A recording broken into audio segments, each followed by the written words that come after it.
Welcome everyone.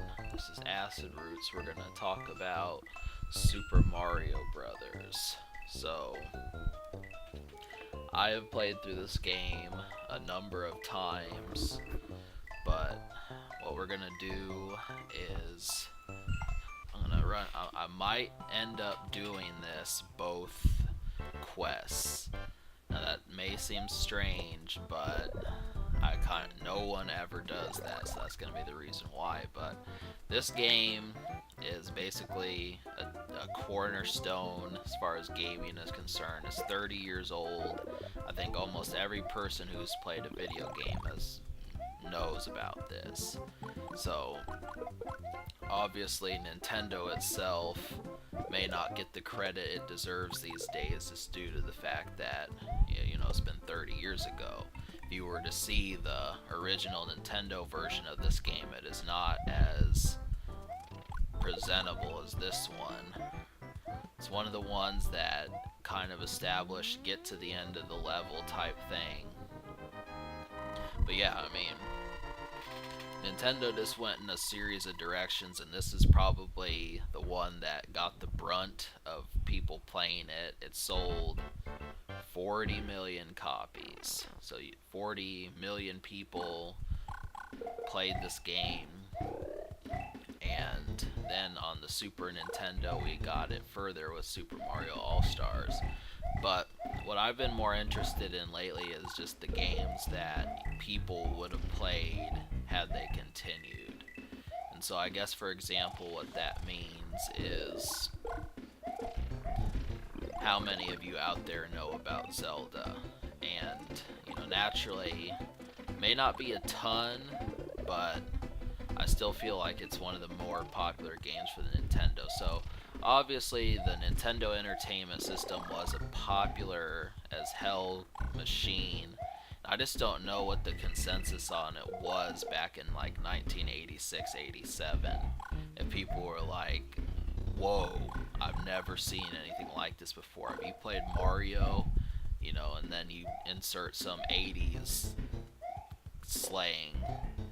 Oh, it was totally rad. It's bonkers. It's bananas. Whatever you want to say. I mean, pretty sure Mario fit that bill. But I'm just curious as to what like the follow-up games were, because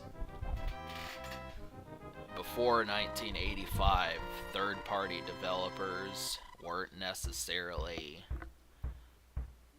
that credited. It was just, hey, I'm gonna make pinball, I'm gonna make Pac-Man, but nobody really cared as much about that.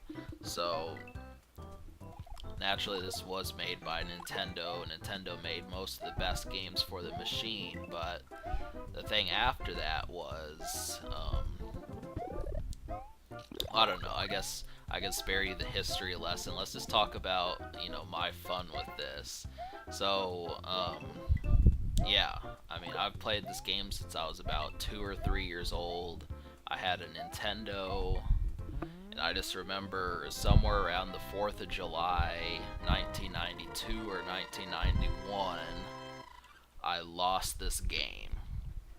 So I didn't lose it, but the Nintendo burnt out because we had left it on. And the only games I really remember playing for my Nintendo were Super Mario Brothers and Star Wars. Those were about the only ones. And I knew people. You gotta keep in mind that my parents were were teenagers when this game machine came out, so it was kind of as if they could play these games too. So, just the games with the 2 buttons and that sort of thing. But I played this game. I ended up getting Super Mario All-Stars, which is the cartridge I've owned since 1994, basically, somewhere around that time, even 93.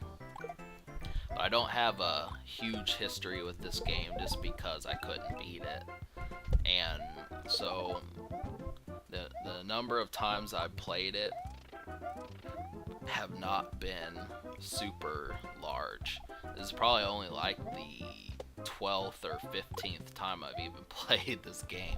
You hear about people who say, Oh, I played that like crazy. I played it like mad. I didn't stop playing it, but it just didn't do it for me. I didn't understand the concept of Mario when I was 5. And that's usually where most people started playing games, and it just kind of multiplied infectiously from there, but I just didn't have the history with it. So I mean, I played Donkey Kong Country, but even that game I wasn't like playing obsessively. So it almost makes it seem as if I do not have a gaming background, but I knew what they were. I had a small handful of Mario comic books and just that sort of thing, but but don't sit here and think I had like this completely crazy background. It just was um so but yeah, I mean, my career with Mario got a reignition September 2013 when I just played through this entire game. It was strange. I just woke up one day and I started playing Mario and I said, I'm gonna keep going. And so I beat the entire game. I beat the Hammer Brothers. I beat Bowser with the hammers. Every trick that they could throw at you, I did die, but I was able to beat the game. So just keep that in mind. I was 24 at the time, and it's pretty much like the 5th or 6th Nintendo game that I beat for the Super Nintendo. So there just weren't many, but we'll talk more about this. Don't worry, it's not going to be all history lessons.